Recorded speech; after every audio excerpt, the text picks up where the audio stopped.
most unorthodox vehicles. He said to me yesterday, he said it's everything that NASCAR used to be when he drove, except they didn't do the jumps. How good is that? Like a group of mates that have just robbed a bank, but caged.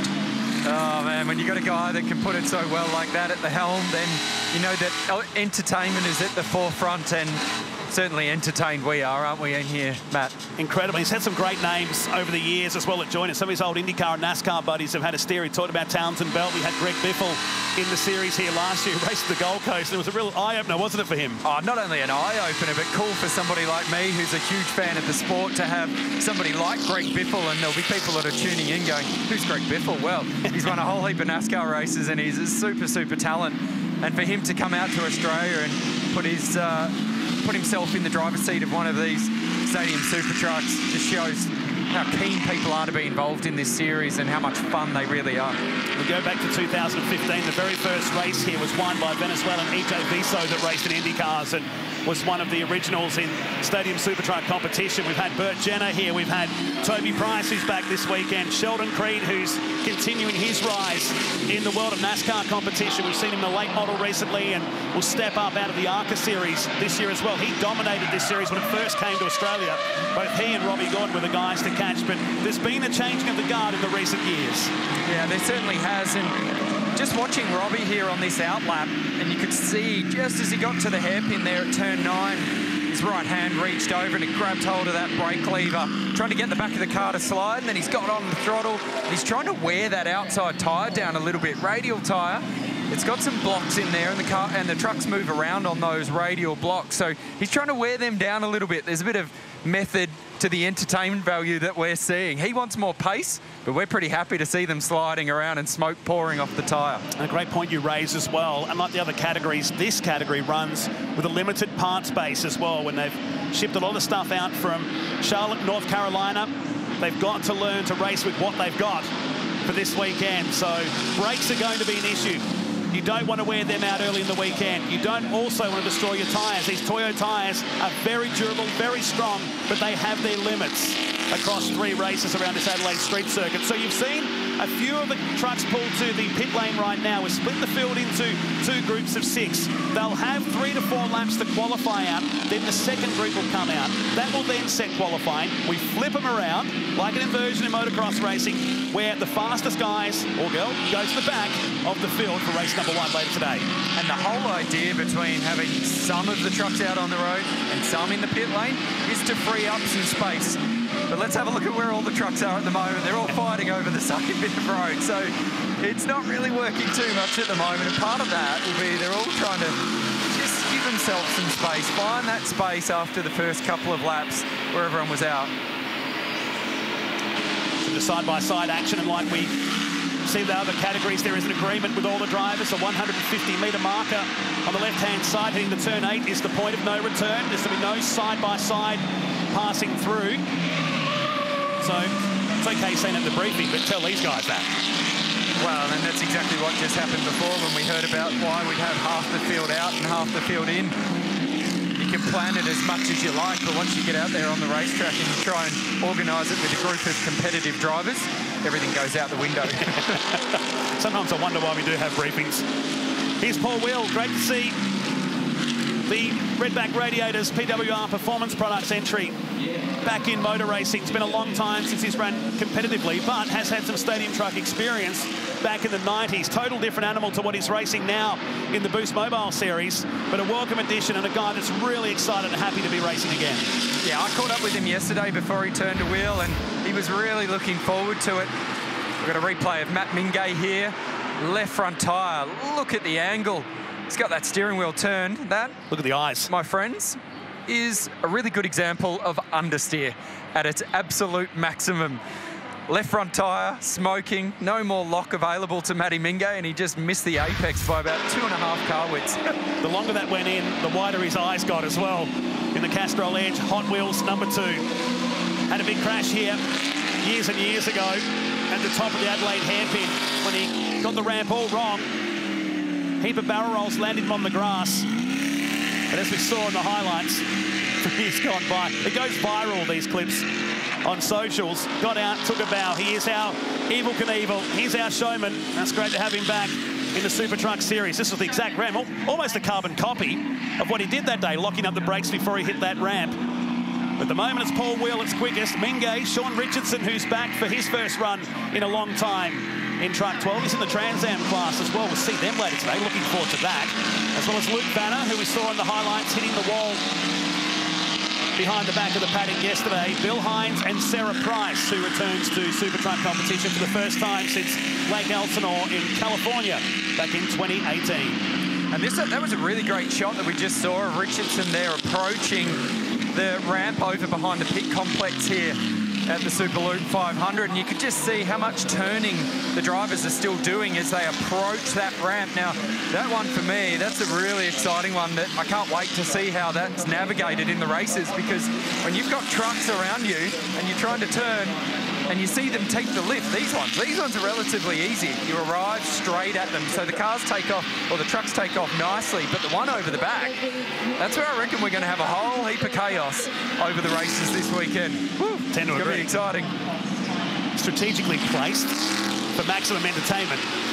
No doubt stamped and approved by Robbie Gordon. No, we'll approach this one too straight. Let's put it somewhere where it'll be exciting. Not crazy enough, put it there. I do love that one behind the back of the pit paddock. Good to see this truck back on the circuit too. The thrill from Nazareth, Pennsylvania, Bill Hines. Behind the wheel, the 57 comes off a podium finish at the Gold Coast, his third career one. That backs up the one he had in Sydney at Parramatta many years ago, and his race win at Lake Elsinore. He's been driving anything and everything over the last 2 years. He's teamed up with Matt Brabham in the IMSA series, and great friends with Alex Premer. They spent a lot of time together over in Las Vegas. They go back a long way, and the thrill loves being part of this category. Alex Premer here this weekend, recently announced to be a co-driver at Tickford Racing in the Supercars Championship. We pick up Robbie Gordon. Some really great shots here in the braking zones. Another lock-up on that right front from Gordon. We saw that from him yesterday.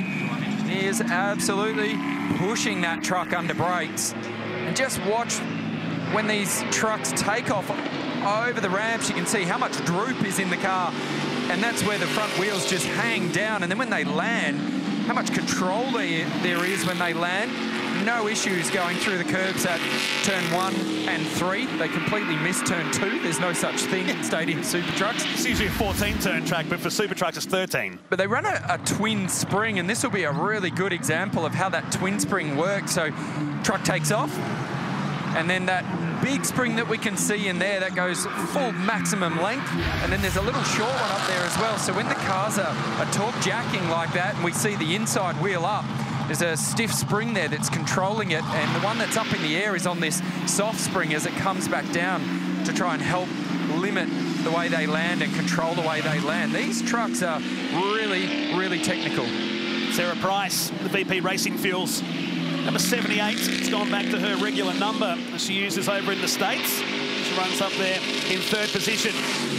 She reported last night that she felt a bit rusty. She hasn't driven one for a couple of years. Spends a lot of time running off-road and UTVs in California, her home state. But back behind the wheel of a super truck with this field. Runs in third position. Robbie Gordon on a flying lap now as we start to bring out the rest of the competitors in this qualifying session to set the grid for race number 1. The first round, the Boost Mobile Super Truck Series. Great shot, isn't it? Looking over the precinct on the left-hand side. Big concerts it's ever for the Adelaide 500 kick-off here tonight. And great conditions. Little mistake there for Robbie Gordon. He went purple in the first 2 sectors, but just as he came around the back end of the circuit here, got up on that outside curb. Let's have a look at a replay of it here. So full torque jacking here, all the weight on the right rear tyre. Look at that left front is literally looking like a dog trying to run on lino. It's just swinging in the air there, doing absolutely nothing. It's got the sticker on it. Plenty of grip on that right rear though, but as he comes around the corner here, he's just all loaded up on that right-hand side. He gets up on the outside curb, something similar we saw from Sarah Price yesterday, and she ended up out on the grass. Robbie though, he's been in these trucks for a long time, so he picked up on that, he slowed down, and looks like he's going again. Let's come back towards the pits while we're showing this sequence of replays through the centre chicane. They're still chasing Paul Wheel's time at the moment with a couple of vehicles yet to get out and lay a time. I don't know about you, I've seen enough of this racing over the years. I don't know whether Robbie's entirely happy with the Spin Energy Menards number 7 right now. Yeah, well, he's actually come to the pit lane. So clearly an issue there, or something that he's not feeling comfortable with. You mentioned earlier, Matt, only one set of brake pads for these trucks this weekend, and it has been a big talking point over in the paddock. You can see there's plenty of air and plenty of space at the front of these trucks for air to get in under there, but there are no ducts, no traditional ducting that goes in to try and cool those brake pads. Whoa, Toby Price there, landing a long way to the outside of the circuit. Makes me hold my breath every single time. They do need to be kind to the trucks, and particularly those brake pads. Not only will temperatures be an issue, but what we call wedging going on, where if the brake pad gets too hot, then you end up with a wedge happening. So the disc stays straight, but the brake pad, as it tries to push on the disc, is not matching up really nicely, and you get this long pedal. So, you know, Robbie Gordon, he's been around for a long time. He's not silly. He'll be going, you know what, I'm comfortable in this truck. I'm going to keep all my cards for when I get into the races. They'll keep him mid-pack for race number 1.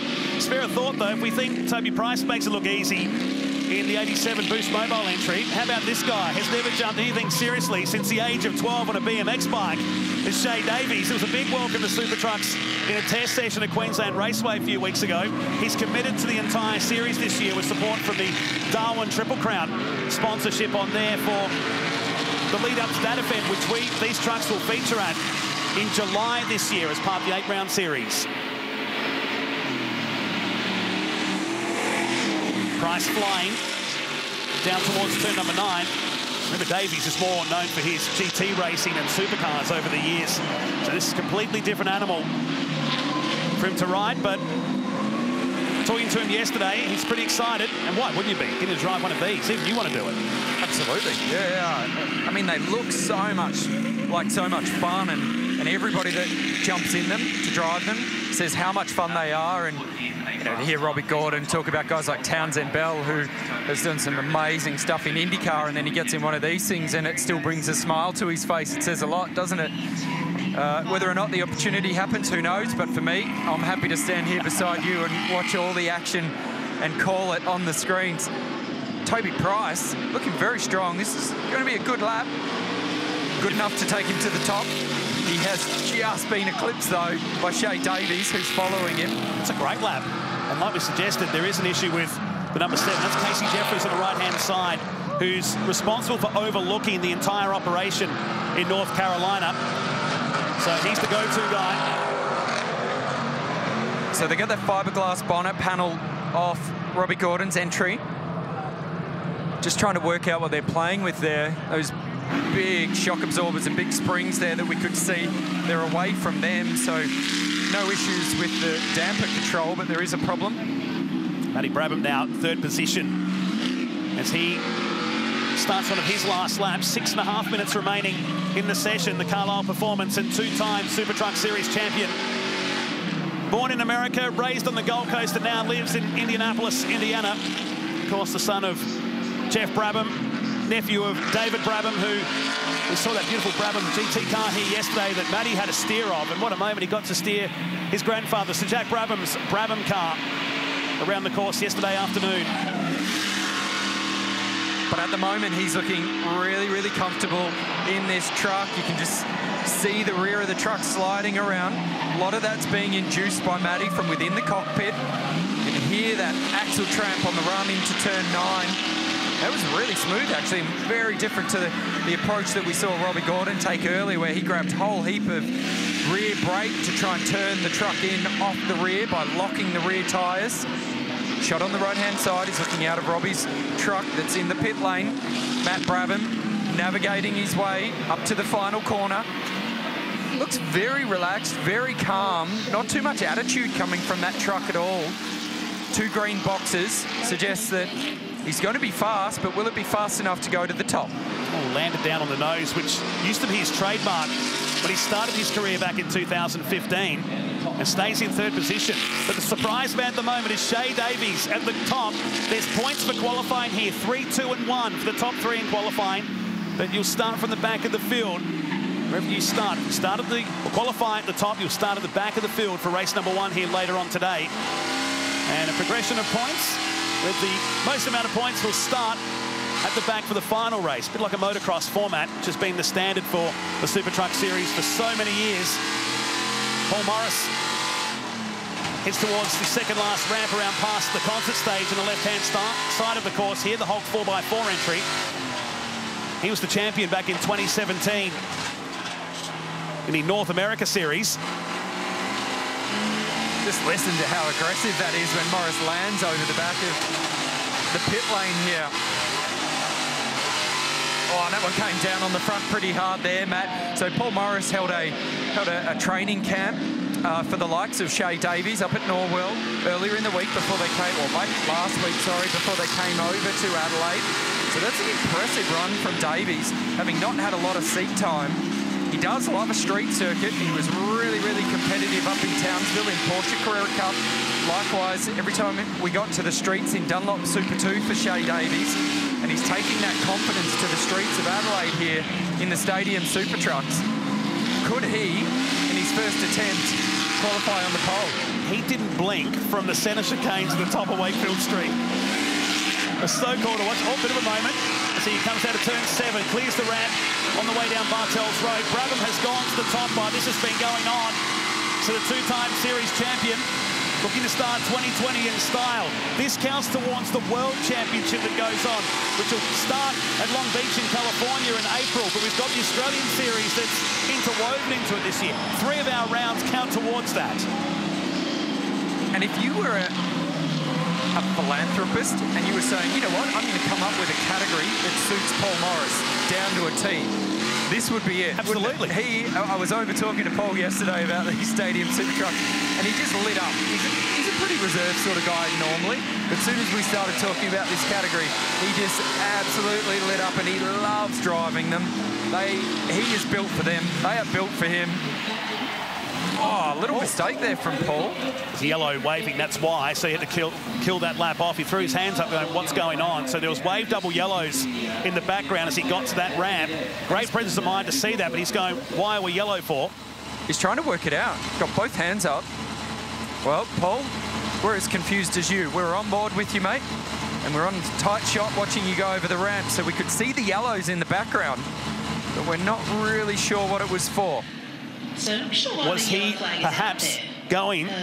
Yeah, they were trying to wave him in to the left-hand side. So he's completed the 3 laps and caught him at the last second. So whether he didn't hear that on the one-way communication system that Jason Smith will operate next door to us at Race Control, he takes the flag, but will have to settle for 6th position in this qualifying session. Here it is. Watch the background. You'll see some yellow flags. He was on the binders trying to stop it before the ramp. There's the yellows in the background. And their pit panic is just the left-hand side there to take them off. And that's why he's jumped on the brake pedal before he's even got to that ramp so hard, where he's got all the tyres smoked up, because there would have been somebody there trying to point him off to the edge of the circuit. Matty Brabham. Someone had to start it. Matty Brabham might as well do it. This is part of the expression session. Even though they haven't raced yet, they are here purely for the fans, and the fans have flocked in their thousands so far at the Superloop Adelaide 500. 3 points going to Matt Brabham after qualifying, but will start from the rear for race number 1 later today. Shay Davies, impressive on debut. 2nd position, Toby Price, Greg Gartner in 4th, Paul Wheel, Paul Morris, Matt Mingay, Sarah Price, Sean Richardson, and Luke Vanner are the top 10 with Hines and Gordon. Lots to look about at that Speed Energy Menards number 7, but he'll start from the pole, which is very rare for him to do in this series.